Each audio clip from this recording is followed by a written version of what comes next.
오늘 회의에서는 법률 공포안 51건, 제의 요구안 6건을 심의 의결하였습니다. 먼저 대통령 권한대행 겸 국무총리 말씀 요지를 전달해 드리겠습니다. 권한대행은 지난 12월 6일 국회를 통과해 정부로 이송된 법률안 중 그동안 정부와 여당이 지속적으로 반대 입장을 표명해온 6건의 법률안이 포함되어 있다면서 모두 말씀을 시작했습니다. 국가적으로 매우 엄중한 상황에서 과연 어떠한 선택이 책임 있는 정부의 자세인지 대통령 권한대행으로서 고민과 숙고를 거듭했으며 이 법안들의 영향을 받는 많은 국민들과 기업, 관계부처의 의견도 어떠한 편견 없이 경청했다고 말했습니다. 권한대행은 오로지 헌법 정신과 국가의 미래를 최우선으로 고려하여 결심하게 되었다면서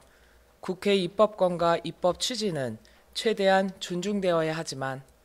정부가 불가피하게 제의 요구를 요청할 수밖에 없는 이유를 국회와 국민들께 소상히 설명드리고 이해를 구하고자 한다고 말했습니다.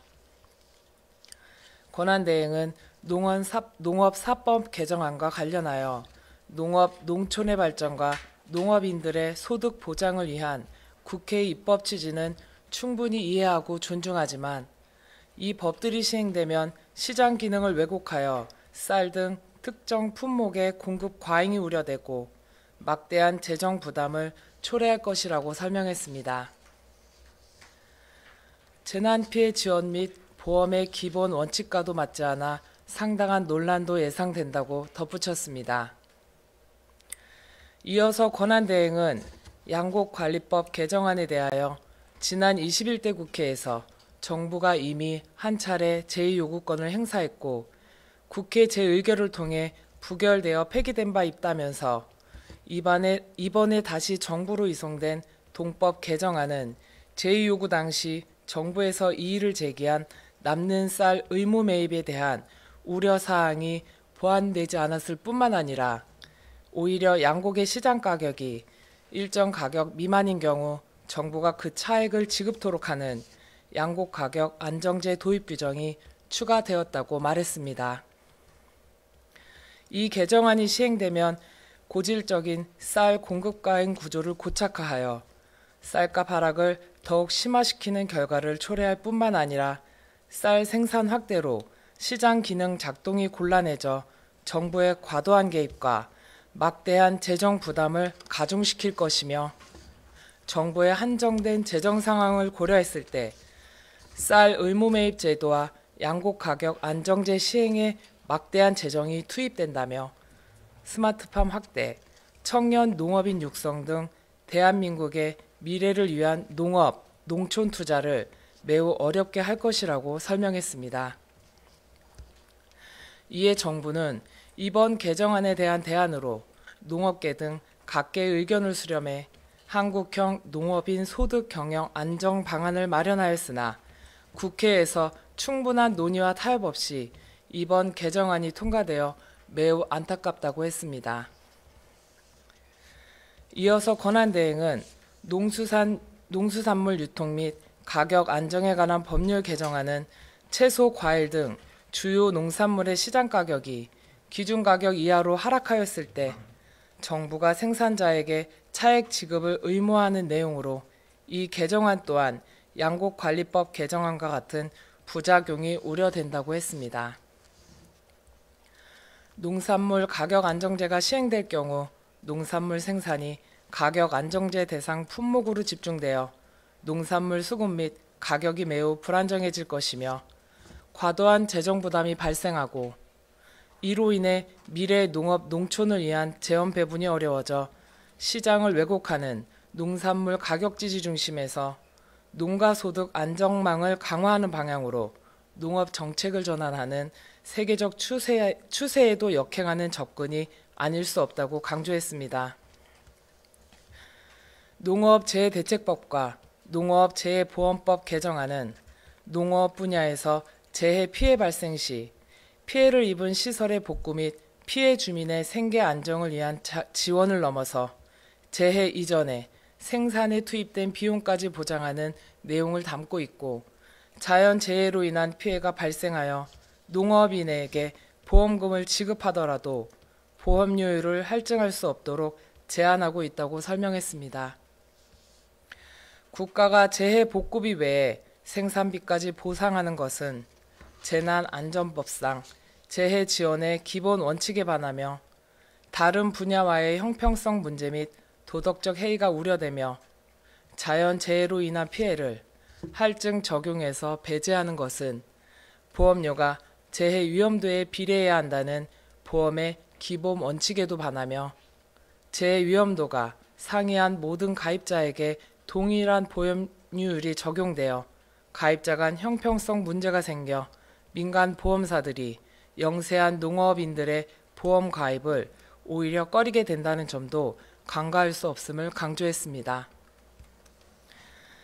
다음으로 국회법 개정안은 11월 30일이 지나도 예산결산특별위원회 및 상임위원회가 예산안 및 세임 예산 부수 법안의 심사를 계속할 수 있도록 하는 내용으로 대한민국 헌법 제54조 제2항은 국회가 회계연도 30일 전까지 예산안을 의결해야 한다고 규정하고 있으나 국회법 개정안은 국회가 헌법에서 정한 예산안 의결 기한에 구속받지 않고 예산안 심사를 할 수 있는 근거를 마련하는 것으로서 원활한 예산 집행을 위해 국회가 준수해야 할 최소한의 기준을 정한 헌법의 취지에 반하는 것이라고 설명했습니다. 개정안이 시행되어 헌법이 정한 기한 내에 예산안이 의결되도록 유도하는 장치가 없어지면 예전과 같이 국회 의결이 늦어지고 그 피해는 고스란히 국민들께 돌아가게 된다는 점을 설명했습니다. 권한대행은 마지막으로 국회에서의 증언, 감정 등에 관한 법률 개정안은 동행명령 대상 증인의 범위를 국정감사와 국정조사에서 중요한 안건심사 및 청문회까지 확대하고 증인, 참고인 등이 개인정보보호, 영업비밀보호 등의 이유로 자료 제출 등을 거부할 수 없도록 명시한 것에 대해 우리 헌법은 국민의 기본권을 제한하는 경우 입법 목적 달성을 위한 최소한의 범위여야 한다고 명시하고 있는데 중요한 안건 심사와 청문회에까지 동행명령 제도를 확대하는 것은 헌법상 비례의 원칙과 명확성의 원칙을 위반하여 국민의 기본권인 신체의 자유를 침해할 소지가 크다고 설명했습니다. 또한 어떠한 이유로도 국회의 자료 제출 요구 등에 거부할 수 없도록 하여 헌법상 권력 분립 원칙에 반하고 개인정보 결정권 등 사생활의 비밀과 자유를 침해할 우려가 크다고 설명했습니다. 기업 현장에서도 핵심 기술과 영업비밀 유출 가능성을 크게 우려하고 있다고 덧붙여 설명했습니다.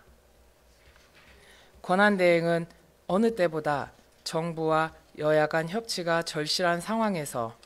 국회에 6개 법안에 대한 제의를 요구하게 되어 마음이 매우 무겁다면서 그러나 정부는 헌법 정신과 국가의 미래를 최우선으로 책임 있는 결정을 하지 않을 수 없다는 것을 강조했습니다. 여야와 정부를 떠나 대한민국의 미래를 생각하고 국민을 위하는 마음은 하나일 것이지만 그리로 가는 길에 대해서는 각자가 처한 위치나 상황에 따라 생각의 차이가 있을 수 있기에 대화와 타협을 통해 이러한 차이를 극복하고 모두를 위한 해법을 찾을 수 있도록 국회와 정부가 함께 노력하는 것이 절실하다고 말했습니다. 오늘 국무회의를 거쳐 정부가 제의 요구하는 법안들에 대해 국회에서 다시 한번 심도 있게 논의하고 바람직한 대안을 모색해 주시기를 간절히 호소드린다면서 정부도 전향적이고 허심탄회한 자세로 적극 참여하고 지원하겠다며 모두 말씀을 마쳤습니다. 이어서 오늘 심의 의결된 안건 일부를 소개해드리겠습니다. 먼저 국가과학기술 경쟁력 강화를 위한 이공계 지원 특별법 일부 개정 법률 공포안 관련입니다. 이공계 대학원생에게 연구생활 장려금을 지원하고 이공계 박사 후 연구원을 위한 경력 설계 지원 시책을 마련하는 등 이공계 인력의 성장 주기에 따른 지원을 강화하고 해외 우수 이공계 인력의 유치 및 퇴직한 과학기술인의 경력개발, 활용 지원 등에 필요한 사항을 규정하였습니다. 정부는 권한 대행의 모두 말씀에서 언급했던 국회법 일부 개정 법률안, 국회에서의 증언, 감정 등에 관한 법률 일부 개정 법률 공포안, 농수산물 유통 및 가격 안정에 관한 법률 일부 개정 법률 공포안, 농업재해대책법 일부 개정 법률 공포안, 농업재해보험법 일부 개정 법률 공포안, 양곡관리법 일부 개정 법률안 6건의 법률 공포안에 대하여 국회의 제의를 요구하였습니다. 이상으로 브리핑을 마치겠습니다. 감사합니다.